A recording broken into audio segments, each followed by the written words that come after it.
ሰላም ወደ አድማጮቻችን። አርሰናል እንግዲህ የማይክል አርቴታ የህልም ወይም ፊርማ ከሚባለው ውስጥ የአርሰናል ደጋፊዎችን ሊያስደስት የሚችለው መረጃዎች እየወጡ ይገኛሉ። እንግዲህ ይሳካል ወይ? ገና በጭምጭምታ ያለ ነው። ሮድሪጎን ነው እንግዲህ የሚፈልጉት የማድሪዱን እንግዲህ ይህንን የመስመር ተጫዋች በጣም ይፈልጉታል አርሰናሎች።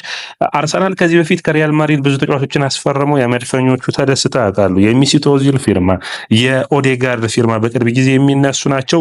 ማይክል አርቴታ ከመጣ አርሰናል እንግዲህ የዲክላን ራይስ ፊርማ ነው በጣም እንደ ትልቅ የታየለት። ለአርሰናል በጊዜው አሁን ባለው ሁኔታ ለውጦችን ሊያመጣ የሚችለው የሮድሪጎ ፊርማ በጣም ለውጥ የሚታሰብበት ነው። እንግዲህ አርሰናሎች ብዙ ብራዚላውያን አሉ። የነዚህ ብራዚላውያን ሚና ይህንን ተጫዋች እንዲፈርም ማድረግ ነው። ገብርኤል ሄሱስ፣ ማርቲኔሊ፣ ገብርኤል ማጋሊሳ አሉ። ስለዚህ ቡድን በሚገባ መናገር የሚችሉ ይሆናል። ሮድሪጎ አርሰናልን በተለይ የግራ መስመሩን እንዲመራ ይፈልጋሉ። እንግዲህ በማድሪድ በቪኒሲየስ ጁኒየር እና በኪሊያን ምባፔ ቦታውን ተቀምጦ ይገኛል። የእሱ ተመራጭ ቦታ የመጀመሪያው ቦታው የግራ መስመር ነው። ከዛ በኋላ አጥቂ ነው። ሁለቱንም ቦታዎችን ስለተነጠቀ በቀኝ መስመር ላይ እየተሰለፈ ይገኛል። ያም ሆኖ ውጤታማ ሆኗል። ነገር ግን አሁን በኤል ክላሲኮ ጨዋታ መሰለፍ እንደማይፈልግ ተናግሮ እንዳልመጣ ይታወቃል። ያንን ተከትሎ ማድሪዶች ይህንን ተጫዋች መልቀቅ ይፈልጋሉ።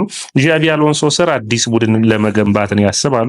ስለዚህ አንዳንድ ተጫዋቾችን መልቀቅ ይፈልጋሉ። ከነዛ ውስጥ አንዱ ሮድሪጎ ነው የሚሆነው። አርሰናሎች ይህንን ተጫዋች የሚያገኙት ከሆነ የቪክቶሪዮ ኮሬስን ጉዳይ አሰባችሁ። ቡካዮ ሳካ፣ ቪክቶሪዮ ኮሬስ እና ሮድሪጎ ማርቲን ዙቢሜንዲን በአማካይ መስመር ላይ ታስበው በሚቀጥለው ውድድር ዓመት የተለየ ጊዜ ሊሆን ይችላል። ነገር ግን እንግዲህ አርሰናል በግራ መስመር ላይ የሚፈልጋቸው አንዱ የሚሆነው በጣም ብዙ ጊዜ የፈለጉት ኒኮ ዊሊያምስ፣ ሮድሪጎ፣ ሌሎችንም መጥቀስ ትችላላችሁ። ማንንም ብትጠቅሱ ግን እንደ ሮድሪጎ አይነት ተጽዕኖ መፍጠር የሚችሉ አይመስለኝም። ማድሪድ ከተጫዋቹ 100 ሚሊዮን ዩሮ ወይም 85 ሚሊዮን ፓውንድ ይፈልጋል። ነገር ግን ይህንን ተጫዋች ለማስፈረም ብዙ ቡድኖች ይፈልጋሉ። አንደኛው ሊቨርፑል ነው፣ ሌላኛው ማንቸስተር ሲቲ ነው። ሁሉም ቸልሲን ጨምሮ ሁሉም ቡድኖች ይፈልጉታል። አርሰናል ግን ይህንን ተጫዋች የሚያገኘው ከሆነ የተለየ ብቃቱን የሚያሳይ ነው። ሮድሪጎ ማን ነው ብለን በቀላሉ እስኪ እንናገር። ወደ አድማጮቻችን ብዙዎቹ የምታውቁት ነው። በማድሪድ ቤት አምና ከቪኒሲየስ ጁኒየር ጋር 2 የቻምፒዮንስ ሊግ ዋንጫዎችን ማሸነፍ የቻለ ነው። በጣም የተለየ ተጫዋች ነው። በ18 ዓመቱ ከሳንቶስ ሪያል ማድሪድ መርማዮች አይተው በ45 ሚሊዮን ዩሮ አምጥተውት በመጣበት ዓመት በ2019 በ2020 በኦሳሱና እና እንዲሁም ደግሞ በጋላታ ሰራይ ላይ ደግሞ በቻምፒዮንስ ሊጉ ሃትሪክ ሰርቶ ምርጥ ብቃቱን ያሳየበት ጨዋታዎች የሚታወሱ ናቸው። በ21-22 ቻምፒዮንስ ሊግን ያነሳበት የአምና የቻምፒዮንስ ሊግ ብቃቱ፣ ከዛ ውጭ የአጨራረስ ክህሎቱ የአርሰናልን የመጨረስ የአጥቂነት ሚናውን መወጣት የሚችል ነው። ማይክል አርቴታ እንደፈለገ በታክቲካዊ ሂደቱ ማጥቃቱን የሚያሻሽል የሚያስችል ተጫዋች ነው ብዬ አስባለሁ። የዮኮሬስ አይነት አጥቂ አመጣ፣ ሮድሪጎን ካመጣ በጣም አሪፍ የሆነ የአርሰናልን የማጥቃት ክፍል ልናይ እንችላለን። አርሰናሎች በምን ተማምነዋል ካላችሁኝ ግን በአንድሬ በርታ ነው። በርታ ትክክለኛ ተጫዋቾችን በትክክለኛ ሰዓት መውሰዱን ያውቅበታል። አምና ጁሊያን አልቫሬዝን ከማንቸስተር ሲቲ የወሰደበት መንገድ የሚደነቅ ነበር። ስለዚህ አሁን ሌላኛውን ተጫዋች ደግሞ ከሪያል ማድሪድ ጋር ጥሩ ግንኙነት አለው። ይህንን ማድረግ የሚችል ከሆነ ለአርሰናልና ለማይክል አርቴታ ጥሩ ጊዜያቶችን በሚቀጥለው ውድድር ዓመት ይጠበቃል። አንደኛ የማይገመት ተጫዋች ነው ሮድሪጎ። በአጥቂ መሰለፍ ይችላል። ዮኮሬስን አግኝተው ከሆነ ከዮኮሬስ ጋር አብሮ መጫወት የሚችል ነው። ከፈለጉ ዮኮሬስን ባያገኙም ራሱ በአጥቂ መሰለፍ የሚችል ነው። ለገብርኤል ማርቲኔሊ የተለየ ልምድን የሚያካፍል ይሆናል። አርሰናል እንደ ቡድን በጣም ከፍ የሚያደርግ ተጫዋች ነው ብዬ አስባለሁ። አንዳንዴ አርሰን ዌንገር በድሮ ጊዜ ባለፉት ጊዜያቶች ምን ይሉ ነበር አስተያየት ሲሰጡ፣ ተጫዋቾችን በዝውውር መስኮት የማታመጣቸው ከሆነ ከቡድን ተጫዋቾች የተለየ ሚና ሊሰጡ የተለየ ነገሮችን የማታገኝባቸው ከሆነ በዝውውር ብቻ ቡድን አይሰራም ይሉ ነበር። ይህ አይነት ተጫዋቹ ደግሞ በጣም ትልቅ ልዩነት መፍጠር የሚችል ተጫዋቹ ነው ይታየኛል። አርሰናልን በዋንጫ ፉክክር ለማይክል አርቴታ ጫና ውስጥ ላለው ቡድን የተለየ ለውጦችን የሚያመጣ ተጫዋች ይሆናል። ምን አይነት የጎል አስተዋጽኦች ነበሩት ብለን በምናይበት ጊዜ እንግዲህ ያለፉትን የ3 ዓመቱን ብቃቱን በምታዩበት ጊዜ እንግዲህ ዛሬ 3 ዓመት በፊት በ49 ጨዋታዎች 9 ጎሎችና 9 አሲስቶች ነበሩት። አምና ምርጥ ብቃቱን ያሳየበት ዓመት ነበር። 57 ጨዋታዎችን አድርጎ 19 ጎሎችና 11 አሲስቶችን አድርጓል። ከቪኒሲየስ ጁኒየር ጋር የማጥቃት ክፍሉን ይመራ ነበር። ዘንድሮ ውድድር ዓመት እንኳን ደከም ያለ ብቃቱን አሳይቷል ብለን ብናየው እንኳን በአጠቃላይ በሁሉም ውድድሮች በ52 ጨዋታዎች 18 ጎሎችን እና እንዲሁም 9 አሲስቶችን አድርጓል። ነገር ግን በላሊጋው ብቻ ካየነው 13 ጎሎችን አስቆጥሯል። 10 አሲስቶች አሉት። በጣም ጥሩ ክህሎት ያለው ተጫዋች እንደሆነ የሚታይ ነው። ፐርፎርማንሱ በጣም የተለየ ነው። ይህንን ብቃቱን እንዲያሻሽል የሚጠበቅበት ነው የሚሆነው። ባለፉት ዓመታቶች ከ15 በላይ ጎሎችን እያስቆጠረ ይገኛል። ዘንድሮ ነው እንግዲህ በ13 ጎልና 10 አሲስት ዝቅ ያለው።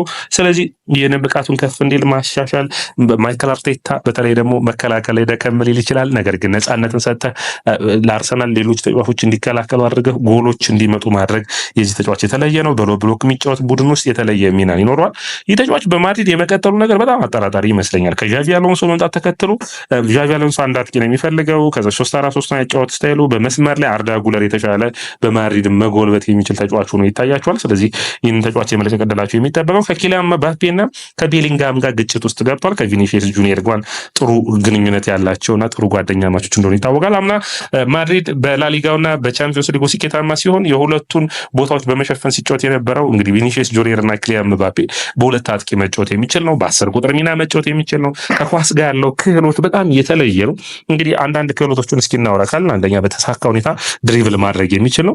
ከአርሰናል የአጥቂ መስመር ተመራጮች ደግሞ በጎል አጨራረስ በጣም የተሻለ ነው። እድሎችን መፍጠር የሚችል ነው።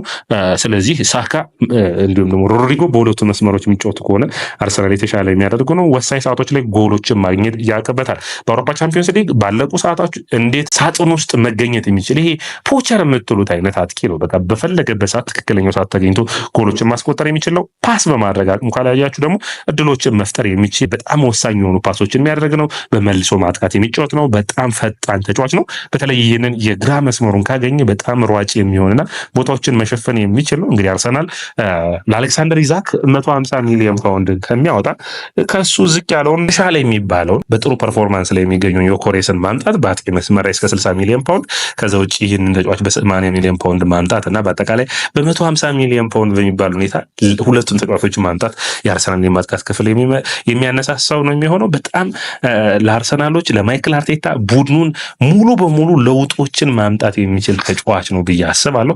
እንደ ቡድን አርሰናል ማገዝ የሚችሉ ነው ይታየኛል። ሌላኛው መነሳት የሚችለው ነገር እዚህ ጋር አርሰናሎች ከዚህ በፊት እንግዲህ ማይክል አርቴታ ከመምጣቱ በፊት ብዙ አይነት ጥሩ ተጽዕኖ ፈጣሪ ተጫዋቾችን አመጣዋል። የኦዚል ዝውውር፣ የሳንቼዝ፣ የኦቢሜያንግ፣ የአሌክሳንደር ላካዜት የምታስታውሷቸው አይነት ተጫዋቾች ናቸው። አሁን ለውጦችን መምጣት የሚያስፈልጉት ማጥቃት ክፍሉን በማነሳሳት ላይ ነው። አንድሬ በርታ እዚህ ላይ በሚገባ እየሰራ ይገኛል። አሁን የበረኛውን ጉዳይ የጋርሲያን ጉዳይ የተወው ወይም ደግሞ የተሻለ ገንዘቦችን ለዚህ ተጫዋች ማውጣት የለብንም፣ ሌላ መስመሮች ላይ መሻሻል ይጠበቅብናል በማለት ነው። ስለዚህ አንዱ እንግዲህ የዙቢሜንዲ ዝውውር የተጠናቀቀ ይመስላል። ኦልሞስት ወደ 50 ሚሊዮን ፓውንድ ነው። በ200 ሚሊዮን ፓውንድ ዙቢሜንዲ እንዲሁም ደግሞ ሮድሪጎን እና ዮኮሬስን የሚያመጡ ከሆነ ሶስቱ በቀጥታ ቋሚ 11 ውስጥ መሰለፍ የሚችሉ ነው የሚሆኑት።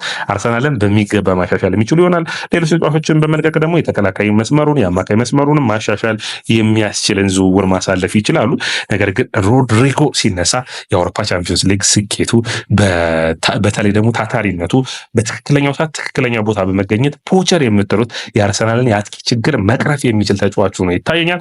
ፕረስ በማድረግ በጣም ጥሩ ተጫዋች ነው። ወደኋላ መመለስ ችግር ሊኖር ይችላል። ነገር ግን ፍጥነቱን ማይክል አርቴታ መጠቀም ይችላል። ቡካዮ ሳካ በሌለበት ሰዓት በዛ መስመሮች መሰለፍ የሚችል አንዳንድ ጨዋታዎች ላይ ማለት ነው።